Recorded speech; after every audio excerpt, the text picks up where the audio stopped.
Entrepreneurs Over 40, Episode 13, featuring Joe Apfelbaum talking about Mojavation, his high-energy series, and LinkedIn marketing. If you want to flow, you want to grow, you got to start to get into your own show, out of your head, out of bed, jump, change your state.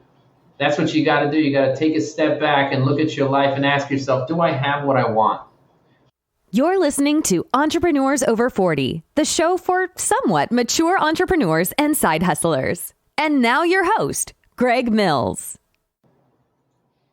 Our guest today went to rabbinical school and was ordained as a rabbi before realizing that he wanted to focus on business and technology. He has run his own web design business, IT support company, eBay business, SEO company, graphic design business, construction company, and real estate website, at the same time while having a full-time job. It wasn't until he focused on one business and moved on from the others that he truly went to the next level business-wise. He currently is the CEO of Ajax Union, a B2B digital marketing agency based in Brooklyn, New York. He is a business strategist, marketing expert, and certified Google trainer. He is the author of High Energy Marketing, Everything You Need to Know to Properly Grow Your Business Online, as well as 3 other books in the High Energy series. When he is not motivating entrepreneurs at events and on social media or rapping, he chills in Brooklyn with his wife and 5 kids. Without further ado, Joe Apfelbaum. Thank you for having me here. I'm excited to be here. Thank you for being here. Joe, can you take a few moments and fill in the gaps from that intro and bring us up to speed with what's going on in your world? There's a famous saying, if you build it, they will come. And I used to build websites for lots and lots of people, but nobody came to those websites. So I had to figure out how to market those websites, how to advertise those websites. And that's essentially what I did. I learned how to be able to grow businesses, to be able to make a difference and drive traffic to those businesses.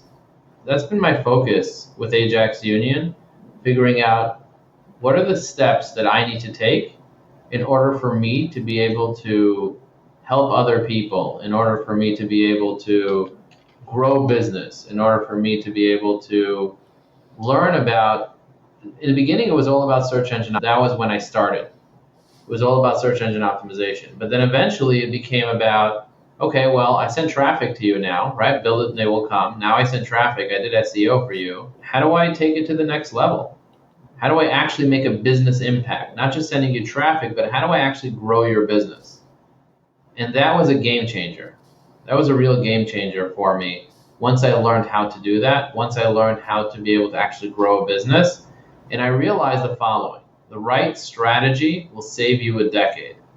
And so I look at a lot of companies and their strategy is throw stuff at the wall and hope for the best. Energy without strategy is a waste of time. So I had to learn the step-by-step process myself, apply it to my business, see it work, and then start applying it to many of our clients. And we've serviced over 1,100 clients in the past 13 years, made a difference for many people. And now we're doing LinkedIn training as well. We have over 1,000 students that we've serviced, and we're helping people to learn how to use LinkedIn to grow their business. Okay. Now, stepping aside from that for just a few moments, I mentioned Mojavation in your bio. How do you define Mojavation? The way that I define Mojavation is for someone to get into joy, for someone to figure out who they are and what they want to accomplish in their life and live a life of purpose and freedom instead of constantly just worrying about what other people are thinking about me. Did you know that other people's opinions are none of your business? So really getting into that, really getting into like, how am I going to make my life better? How am I going to help other people? How am I going to make a difference for other people? Is really, really key. Okay. So what are the 7 things one should remember every day to have Mojavation energy? If you want to be able to increase your energy, the first thing you need to realize is that a 5% drop in hydration is a 30% drop in energy.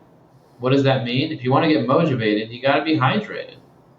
So number 1 is you need to have water every single day. And that's a reminder that I remind myself. I'm going to take a sip of water right now. Every single day, you got to have the right amount of water. The next thing that you want to think about, besides drinking water, is making sure that you have gratitude. If you're not feeling grateful, you're not going to be able to be in the abundance mindset. What I learned through my journey is that if you're always thinking that you're missing and that you need and that you desire, you're never going to be happy. So every single day, you got to remember, what am I grateful for? Get in that state, get in that vibration of energy, and go make a difference for other people. The next thing you want to do is you want to measure. And so measuring is about making sure that you know where you are and where you want to go and what are the steps that you need to take to get there. So for example, if you want to drink enough water, you got to measure. If you want to feel gratitude, you got to measure how you feel. Are you feeling gratitude? Are you in the zone? Are you feeling what you want to feel in order for you to attract what you want to attract? And then after doing that, then you take a step back and you ask yourself, well, am I communicating properly? Do I have the proper communication? Am I journaling? Am I speaking to people? Am I expressing what I want in my life? And often people are in their head. And I always say, if you're in your head, you're dead. So you got to have the right amount of communication, both internal communication and external communication. You got to tell people who you love, that you love them, because those are some of the regrets that people have at the end of their life. So every single day you need a reminder, who do I need to communicate with and how do I need to communicate with them? Then you need to be growing every single day. If you're not learning, you're not growing. So what does it mean to be learning? Read a book. Read a few pages of a book. Watch a TED Talk. Every single day, if you're feeling burnt out, if you're feeling like you're not progressing in life, progress equals happiness. So you need a daily reminder to be learning, because we get into our comfort zones and we stop learning. And so if you're not learning anything new, go out there and change your environment. Hang around with different types of people. You are the average of the 5 people you spend the most time with. And then after that, what you want to do is you want to think about how you can make a difference for other people. So contribution is one of the most important things that you can do, because ultimately, for us to really feel fulfilled, not just happy, but fulfilled deep down, we have to be in a state of giving. We have to be in a state of contribution. So for me, when I'm in a state of contribution, I don't have a better feeling than that. That is the feeling I want to be in. I have joy when I'm able to give to other people and make a difference. And then finally, the seventh thing that you want to consider every single day, the seventh reminder, is being present. Really being present, really getting in the now. We're so used to doing and doing and doing that we forget that we're not human doings. We are human beings. And being means getting between the thoughts, meditating, being in the present moment, getting in the zone, getting in flow, getting in the right vibe. If you want to attract your tribe, you first have to get in the right vibe. And what does it mean to get in the right vibe? That means taking a step back from the noise. We have so much noise in our life. And instead of it being noise, make it a beat. Put on some type of beat that you can have in your life. So for me, I'll put on a little beat. I don't know if you can hear this beat playing in the background. I can hear a beat. So I put on a beat and I kind of just rock to the beat, because beats is what makes you present, what makes you connected. Every single day, if you want to flow, you want to grow, you got to start to get into your own show, out of your head, out of bed, jump, change your state. That's what you got to do. You got to take a step back and look at your life and ask yourself, do I have what I want? Do I have what I need? Can I be grateful? Can I be present? Can I be blessed? And if you don't have water, if you're not measuring, if you're not in a state of gratitude, if you're not communicating, if you're not learning and growing and contributing, if you're not present, it's going to be very difficult for you to up-level your life. So if you want to up-level your life, those are the 7 reminders to have better energy. Boom. That's what I have to say. Knowledge dropped. Have you always been a very positive individual, or is this something that you've had to learn? I've always thought I was a very positive individual, but I had something called toxic positivity, which means I'm just grateful and happy no matter what happens, but really I feel resentment inside, and really I'm not happy, and really I'm angry, and I'm confused, and I'm lost. And I say that I'm positive because I want to be positive, but I don't understand what positivity even means. I don't understand what happiness even means. And I was a zombie for many years. I was a happy-go-lucky zombie, but I was a zombie. And there's a very big difference between being positive and being in a state of joy. Being positive is kind of like, looking at the glass half full. But being in a state of joy is not thinking positive, but being in a state that is blissful, being in a state that you're on, that you're leaning into, that you want to be in, that you desire to be in, that you don't want to leave. See, when I'm talking to you right now, I'm not just being positive. I'm on. I'm in the zone. I'm in the game. I'm with you. I'm here. I'm now. So many people are thinking about, oh, what messages did I get? Or what emails? Or when can this be over? I don't want this to be over ever. I want us to be here in this moment now forever, because where we are right now is exactly where we need to be. And I did not always know that. I did not always have consciousness. I did not always have awareness. I did not always have the ability to manifest in the way that I have the ability to manifest right now. So it's a progression. It's a progression to consciousness, to awareness. And that is my journey. How did you learn this? A combination of life lessons, experience teaches us, a combination of books that I've read that have given me more insight, coaches like Tony Robbins, going to Landmark, spending time with other successful entrepreneurs. You are the average of the 5 people you spend the most time with. So when I went from spending time just with my partner and my employees to going to networking events and meeting CEOs and learning from them and seeing what they're doing and seeing how they're manifesting millions of dollars and the impact that they're making in the world, I started realizing that it's not just always about control and power. It's also about influence and desire. It's all about gratitude and connectivity and joy and bringing in the right state. And that's how I lost 95 pounds. That's how I went from being a person who hires writers to writing himself and making a difference for thousands of people. Now, did you come from an entrepreneurial background? I know that you had mentioned before that your mom had a business. Were there other people in your family that had businesses as well? My grandfather had a manufacturing company. I didn't know about his company. He didn't really speak about it a lot. I know that he had some partners and some difficulties, and he wasn't really ultimately as successful as he could have been in life. My mother had a business. She tried to make it for 10 years. She struggled, and I saw her work really hard, 16 hours a day, hustling, and eventually going out of business around 9/11.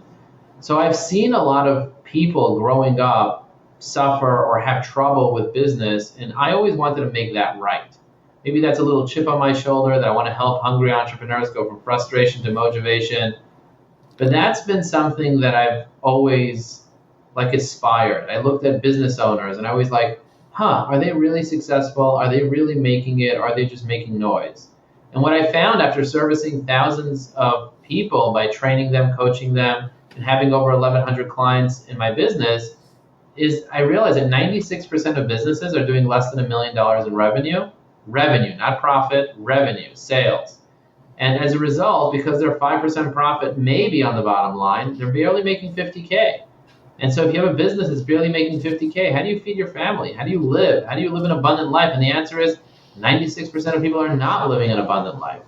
They don't have their dreams come true.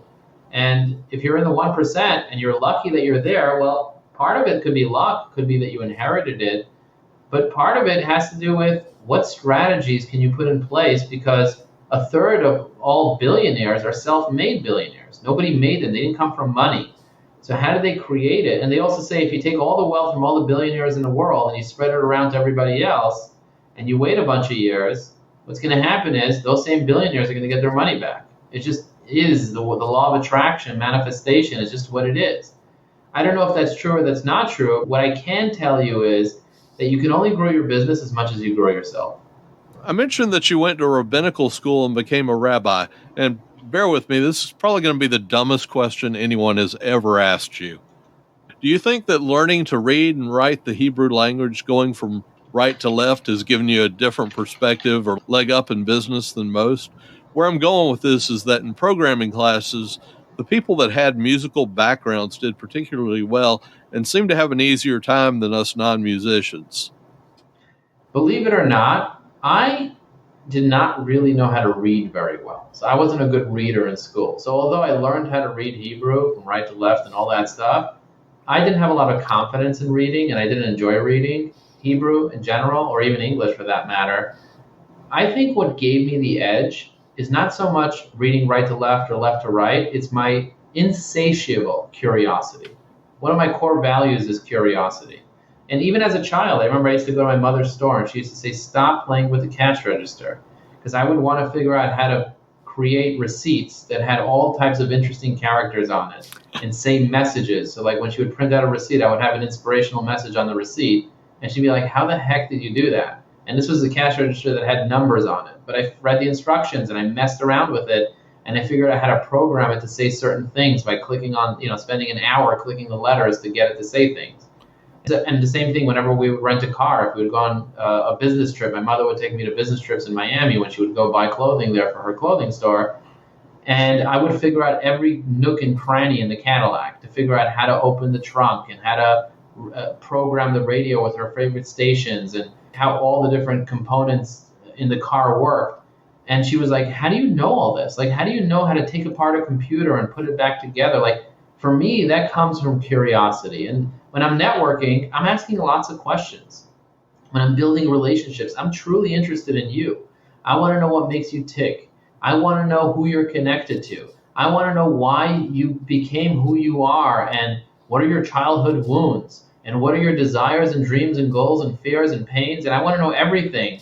And I take that information and I'm able to help you because I'm able to make connections that most people can't make because I have this certain level of curiosity, which leads to creativity. Now, would you say that relationships are one of your particular skills? I don't think relationships is a skill of mine, but I do think that networking is something that I've spent a lot of time studying and practicing and building as one of the skills that I've learned in my life that has helped me be able to generate millions of dollars in revenue for my businesses. Networking, I think, is a skill, just like any other skill, but most people are afraid of networking. And let me tell you why. My friend Jeff Goldberg, he's a sales trainer. He always says people do things for reasons. They do things for reasons. And in order to figure out what the reasons is, the why behind why people are doing things, you have to really build a network of people that will trust you to tell you their reasons. But building a network of people that will trust you to tell you their reasons is a scary thing because my friend Michael Goldberg, who wrote a book called Knockout Networking, he says that public speaking is something that most people are afraid of. 90% of people are afraid of public speaking. I think Jerry Seinfeld said that people would rather be in the casket than giving the eulogy. They're really afraid of getting in front of a crowd or even 5 to 10 people. And networking is kind of like that. You're getting out of your comfort zone. People are judging you. And most people, even people that say they're not afraid of it, they are afraid of it. They're shaking when somebody asks them what they do for a living. And I was one of those people. I was afraid of public speaking. I was afraid of networking. And so really like honing in that level of confidence, Nathaniel Branden in his book, The 6 Pillars of Self-Esteem, wrote about there's actually a process to gain more self-esteem. And so relationships, I think the skill of relationships, if you really want to be good at having a relationship with other people, you first have to be good at having a relationship with yourself and really getting to know yourself and have confidence in your own abilities. I remember when I signed up to Facebook, I used to be afraid of Facebook. So when I signed up, they asked you about me and like, what are your hobbies? I would be like, I don't have hobbies. I don't know anything about me. Like, who am I? And I had that level of self-confidence, a really, really low level of self-confidence. And so for me, I would have to take a step back and really ask myself, who am I? So I became really good at who am I? And that helped me with networking and relationships. Does that make sense? That makes sense. I think everybody's a little bit afraid of being found out that they're not the image that they try to portray. I agree. How would you advise someone that's starting out in business what to focus on? Is there a particular market or business that you find easier to start or easier to build? The service businesses typically have a lower barrier of entry because you don't have to invest in products, and it's pretty simple to get customers. You find somebody that has a problem, you can get started with them right away. You're selling your time. So often people will start with service businesses. I think that ultimately it has to do with, what do you know? What do you know? Like, I knew computers and marketing. That's how I got into marketing. I was passionate about that. I was excited about that. Now I know business coaching, so I do business coaching. Now I know podcasting, so I do podcasting. I do webinars. The things that you know are the things that you are good at and the things that you can get better at and you can help other people with. So the lowest barrier of entry is something that you already know how to do. If you're going to start learning from scratch how to be a programmer, it might take you a while for you, if you're in a rush to make money, for you to start making money off programming if you have absolutely no idea what programming languages exist or even if you like programming. So what I would say is, if you want to be able to make money, look at what's already around you. You are where you need to be. You are exactly where you need to be right now in your life. And so wherever you are now, embrace that, accept that, and love that. And if you can do that, you're going to be able to make money. And just, hang out with the right people, hang out with coaches, hang out with people that will make you think differently, people that are on the same awareness journey as you. And if you vibrate with them and you're in joy, in a state of joy, in a state of freedom, in a state of happiness, in a state of gratitude, in a state of fulfillment, you're going to be able to generate income and manifest whatever it is you want to create. That's what I love about this podcast. It just gives me the opportunity to talk to so many folks that I wouldn't otherwise have the opportunity to.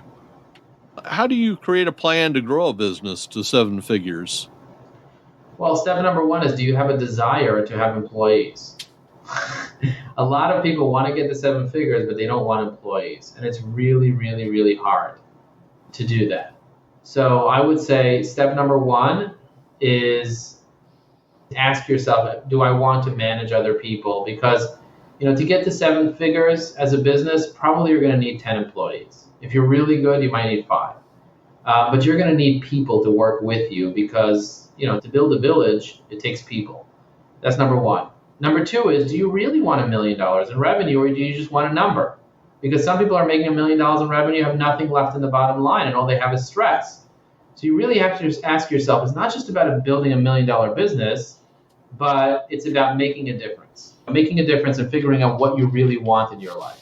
So now if the answer is yes, then start solving problems for people. If you want to build $1 million business, how much money will people pay you to solve a problem for them, and how many people can you get in X amount of time? And that's the math that you have to do. Grant Cardone, big influencer in the real estate space. He has a 10X conference. He wrote a book, 10X. One of the things that he teaches his students is do the math. Do the math. Most people are not willing to do the math. So I say, how do you get to $1 million in revenue? Math. It's really arithmetic. As I have a partner, her name is Tammy. She is a PhD in mathematical neuroscience. She's brilliant. She runs the companies, and she's a really good integrator, good operator. And we talk the difference between math and arithmetic, and she's like, yeah, getting to $1 million is arithmetic. It's not even math. Math is making sure that it's profitable. So, yeah, first do the math to figure out what you want to do. But ultimately, at the end of the day, is getting to $1 million is literally putting it on paper. What are you going to do? How many clients are you going to have? How often are you going to service them? What are you going to do for them? How are you going to help them? How many employees do you need? How much are you going to pay each employee? So write it down. Come up with a plan. Do it on the back of a napkin. Do it on a piece of paper. If it's too complicated, it's probably not going to work. I can't tell you the number of times I've heard of people that do have $1 million revenue, but their expenses, like their advertising expenses, are unfortunately much higher. That doesn't quite work out. What beliefs stop business owners from getting past the 6-figure mark? The 3 major beliefs that people have that stop them from succeeding in business, in life. Number 1 is luck. I call the first one luck. People believe that in order to make money, you have to be lucky. I think being alive has to do with luck. I don't think it has to do with making money. I think if you are alive right now, you're lucky because there were many cells that you could have become.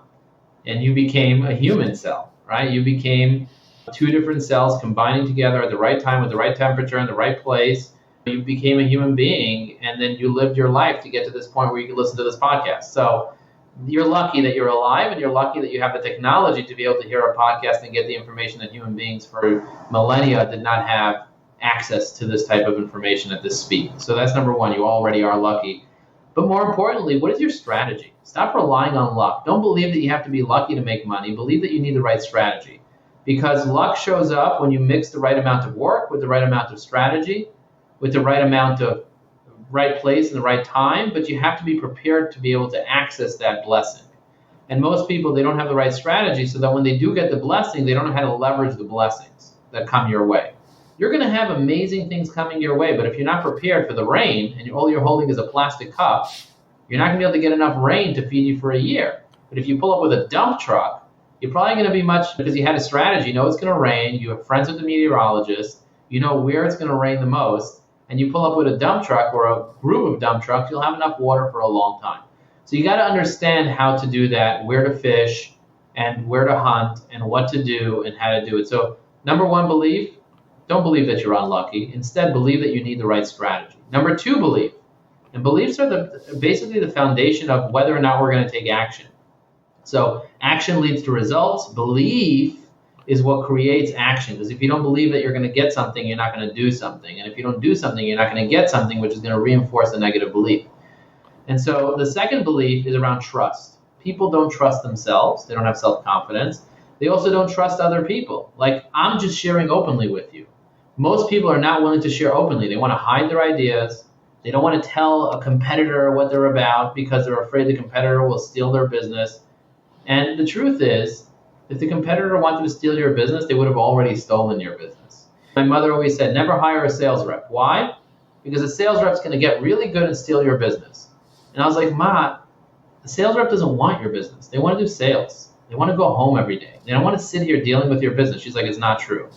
I was like, okay, well, the first person that I hired before I paid myself a salary was a salesperson, and I ended up building one of the fastest growing companies in America. So I was able to trust this person with my leads, with my CRM, with my knowledge, with my information, with my training. And as a result, I made a lot of money. If you can't trust other people, how are you going to make a lot of money? You got to learn to trust. And trust isn't a guarantee that you won't get screwed. I've got screwed. I had my fair share of losing, as Frank Sinatra says. But I did it my way. I had my fair share of losing. But you know what? I have regrets, but not enough to mention, as he says in his song, My Way. Personally, I believe that if you can trust other people, that if you can trust the government, if you can trust yourself, you're going to be much more successful and get past the six-figure and even seven-figure mark. But you have to be willing to fail in order for you to scale. And then the third self-limiting belief that I see a lot of people having is that if it ain't broke, don't fix it. And most people that say that are broke. You are broke. Fix it.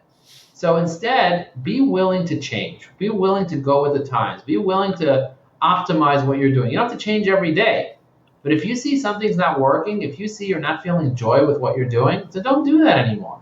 Find what brings you joy. Find the joy in what you're doing and do more of that. And get really good at doing things that you love doing. Chances are, what you're good at, you like doing. I'm good at being on podcasts. That's why I like being on podcasts. I'm good at singing because I worked on it. And so I like rapping and singing and doing those things. I like being in the zone. I like being present. I like being in flow. I like coaching and mentoring and guiding and marketing and advertising because I'm damn good at that. And so are my employees. And so if what you do brings you joy, you will do more of it. And the more you do, the more results you get. And so the three self-limiting beliefs are, number one, I have to be lucky. Number two, don't trust anybody. And number three is I want to stay in the same state. I don't want to change. I want to do what was done before. What worked yesterday is not going to work today. And what works today is for sure not going to work tomorrow when things change and there are electric cars and flying people. So you got to change with the times, and you got to acknowledge that you are a human being and you have plasticity in your mind and your brain.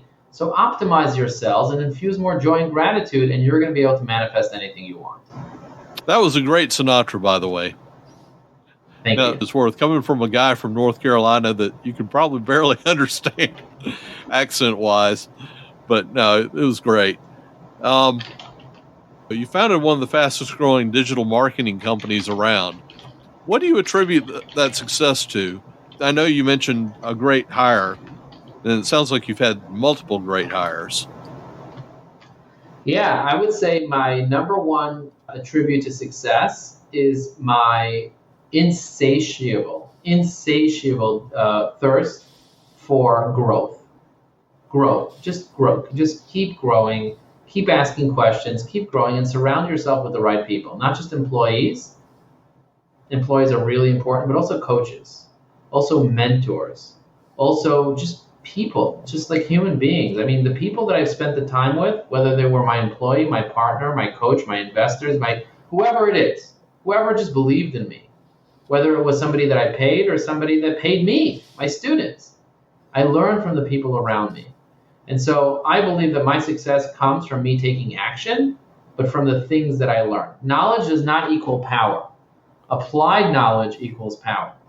So that's basically where I'm at. Yeah, applied knowledge equals power. I think we're seeing a lot of knowledge addiction, people learning for the sake of learning but never executing. Execution is how you get results. Yeah.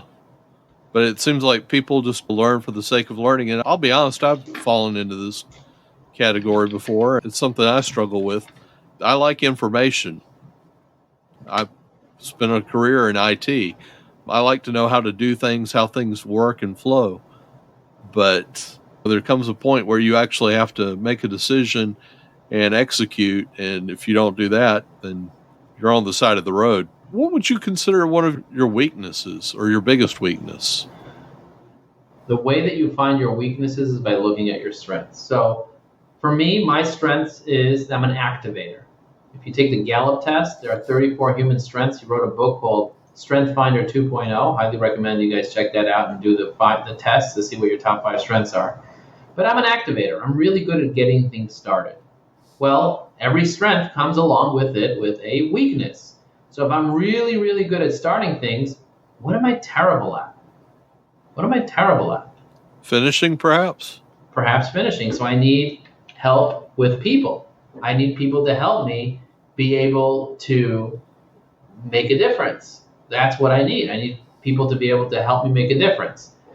One weakness that I have is just finishing. I like starting new things, but like being consistent and finishing could be really hard for me. So I have other people help me, coaches, guides, mentors, and employees and partners, people that help me finish.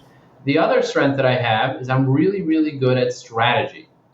So if I'm amazing at strategy, I'm a great strategist, what am I terrible at? Execution. Yeah. I'm not the best at execution, which means that I need to rely on other people that are achievers to execute on my behalf. So I'll come up with the plans, but I'm not going to execute. Now, sometimes I'll execute. Sometimes I will. I have to do the push-ups if I want to have muscles. I have to go for the runs, and I run very often. I have to be the ones that's on the podcast, and I'm executing right now talking to you. But most of the execution that will happen, I would say 80% of the execution will happen by people that are good at executing and can rely on my energy, my strategy energy.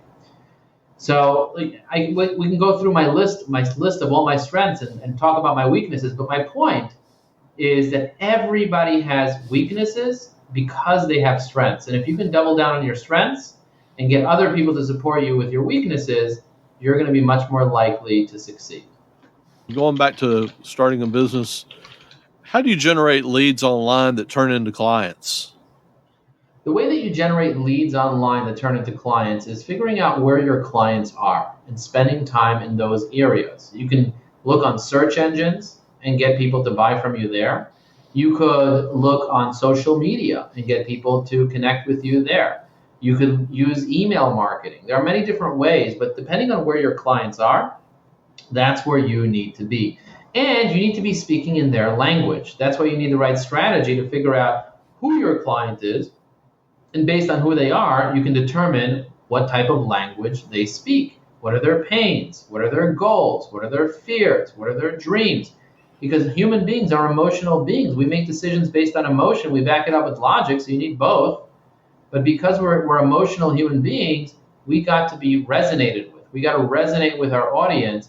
And so LinkedIn's a great place to find CEOs, professionals, decision makers to network with and turn into clients. So if you're not using LinkedIn today and you're a business to business, or you are business to consumer but with a high lifetime value type of client, a valuable client, LinkedIn is a very big missed opportunity. And if you want to learn how to use LinkedIn, we've developed an incredible course and coaching program, and we have trained over 1,000 people in our course and coaching program to be able to help them grow their business using LinkedIn. So if that's something that somebody wants to learn how to do, definitely check me out on LinkedIn, joelinkedin.com, reach out to me, and I'm happy to send you information about our course and coaching program. What is the best way to leverage LinkedIn to build real relationships? LinkedIn gives you the ability to connect with 30,000 people. You can have 30,000 connections on LinkedIn. Now, I know this for a fact. You do not need 30,000 connections to generate $1 million or $2 million or $5 million or $10 million. You need the right connection. So this right strategy will save you a decade. So for me, what I always tell people is step number one is know who you want to connect with. Know who your centers of influences are. Know where the people are and connect with those people. That's number one.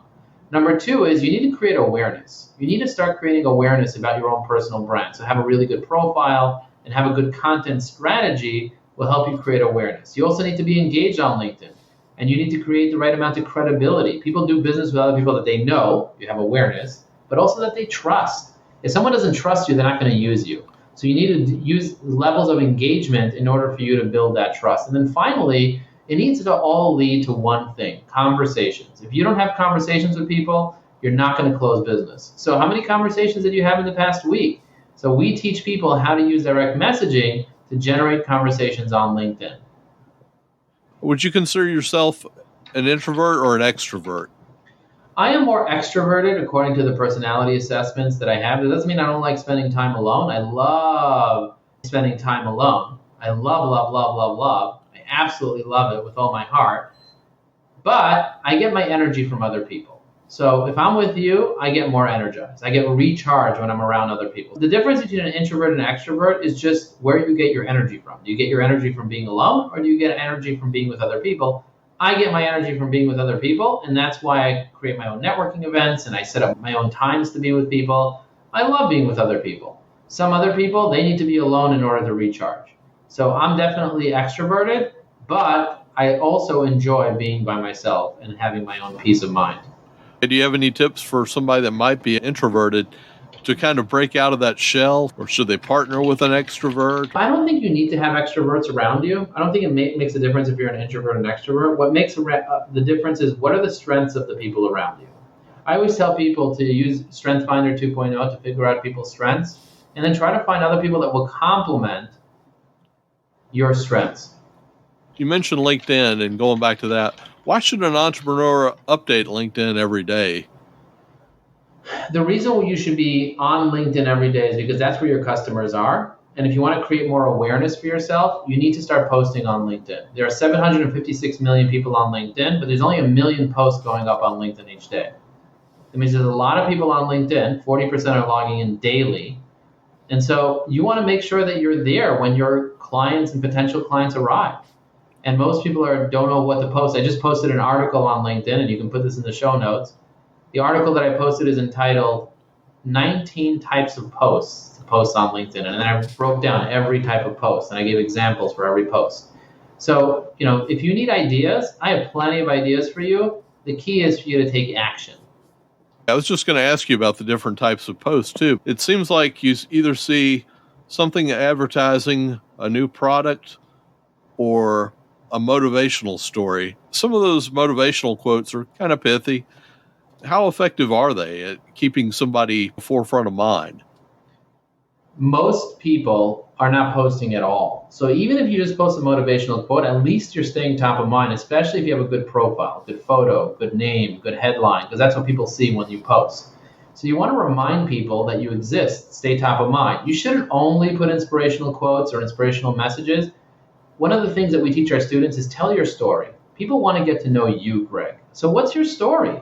What's your story? And so I have lots of different stories about growing up in my mother's store, in my business, with clients, turning down $1 million opportunities because they don't align with my core values. I have lots of stories to share, and so does everybody else. Stories of failure, stories of successes, stories of challenges, stories of wins, stories of people that you've met, questions that you've had, tips. There's so many things that you can do with in terms of content. The key is for you to take a step back and ask yourself, what does my audience want to hear? If you have an audience that loves motivational quotes, share motivational quotes. If you have an audience that are more IT engineers, then maybe you won't want to do motivational quotes, and maybe you want to do how-tos and tips and tricks and hacks. So it depends on who your audience is and who you're connected to. Because remember, there are 756 million people on LinkedIn. You can only connect to 30,000, and most people are only connected to 440. So knowing who your audience is will help you craft the right content. Does that make sense? That makes sense. Say you're LinkedIn to several people in the company that you work with, and you're starting an entrepreneurial, business on the side, and you're just not really ready to publicize that fact yet. Is there any way to get around that? If you are the type of person that you are just not sure who you want to connect to, and you're not sure what you want to do, and you're not sure who your clients are, then you need to speak to a coach. That's what you need to do. You need to speak to a coach to help you figure yourself out. Because if you're in your head, you're dead. If you're overthinking it, you're not going to take action. I've trained over 10,000 business owners on behalf of Google as a certified Google trainer over the past decade. And one of the questions I ask people is, how much money do you want to make? You know what people answer, Greg? They probably answer $1 million, because that's pretty much what's been programmed into us. Okay. They say as much as possible. They say, I don't want to limit myself. I'm not going to give you a number. I always tell people, if you don't have a number, then you're not getting anywhere. A ship without a rudder, a person without a goal is like a ship without a rudder. Eventually, it's going to hit the rocks. It's going to float and hit some rock, and then you'll have a hole in your boat, and the boat will sink. So instead of waiting for your boat to sink in life, get a rudder and know where you're going and go somewhere specific. And you might say, well, that specific place might not be aligned with my values. Okay, well, once you get there, well, then you ship to the next place and try to find a place that is aligned with your values, that does bring you into gratitude and joy and freedom and presence and abundance.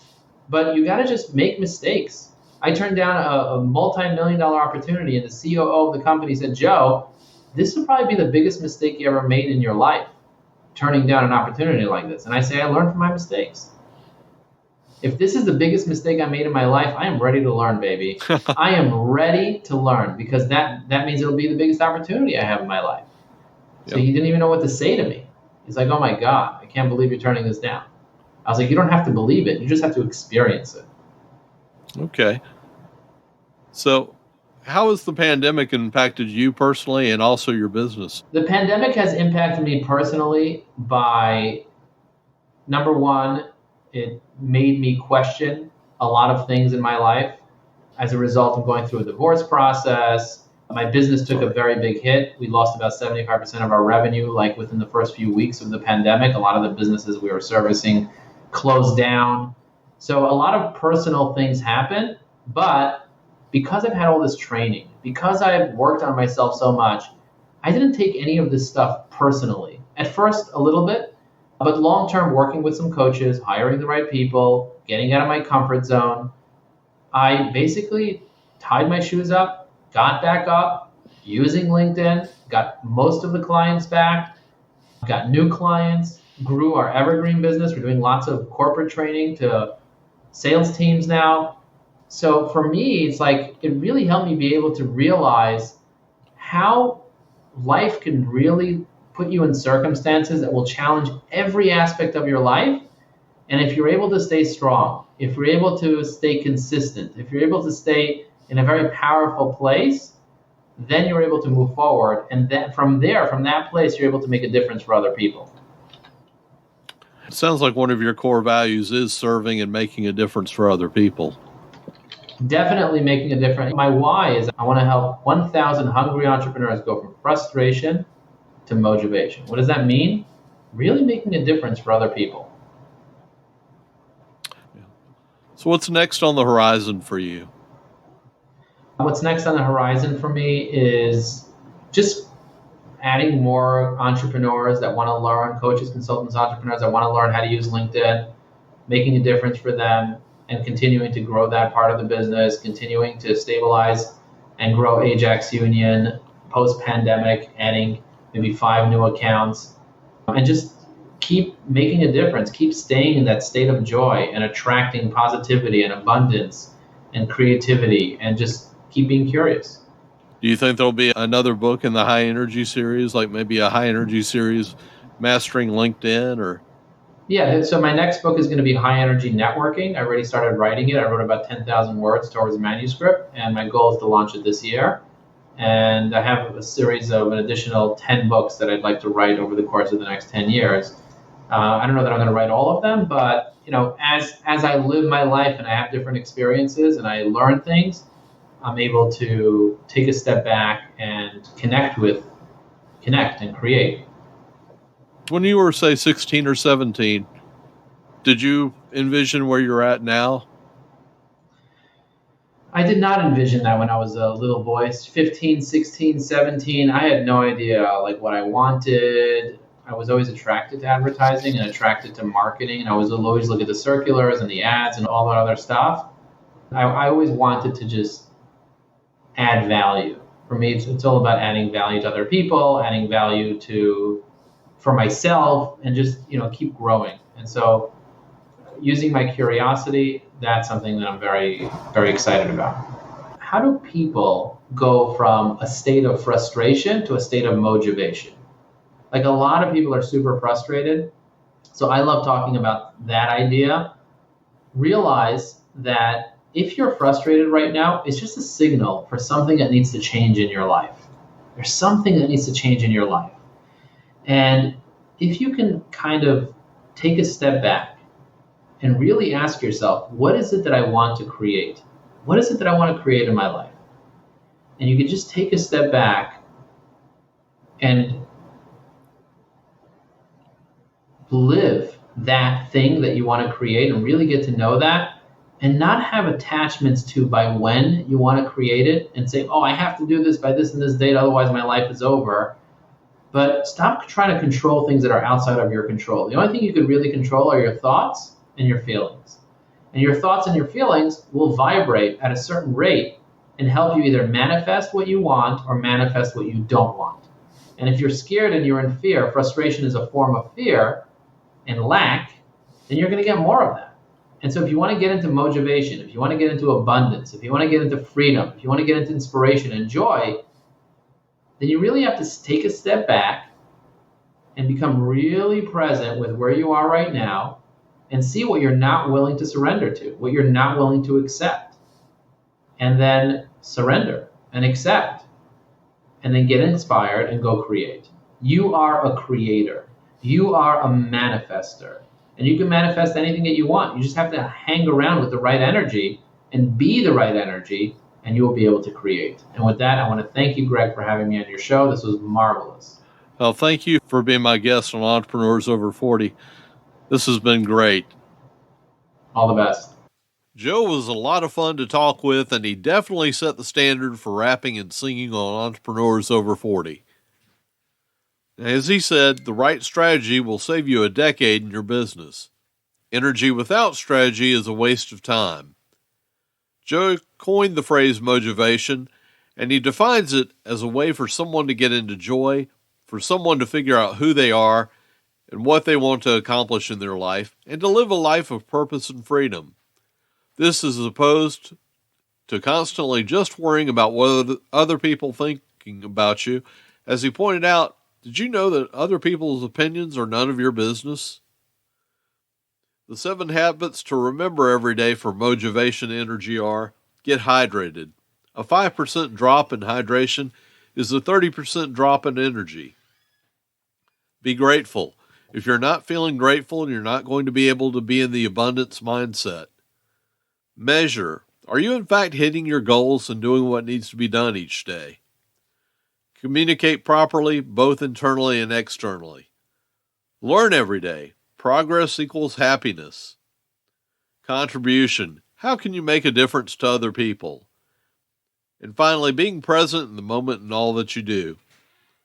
Joe reminded us that you can only grow your business as much as you grow yourself. As he pointed out, you're where you need to be. You are exactly where you need to be right now in your life. Joe credits an insatiable curiosity for getting him where he is today in life. Knowledge does not equal power. Applied knowledge equals power. Execution is everything. He advised people starting out in business to start with the service business, as they typically have a lower barrier to entry because you don't have to invest in physical products. As he said, it's pretty simple to get customers. You find somebody that has a problem, you can get started with them right away. You're selling your time.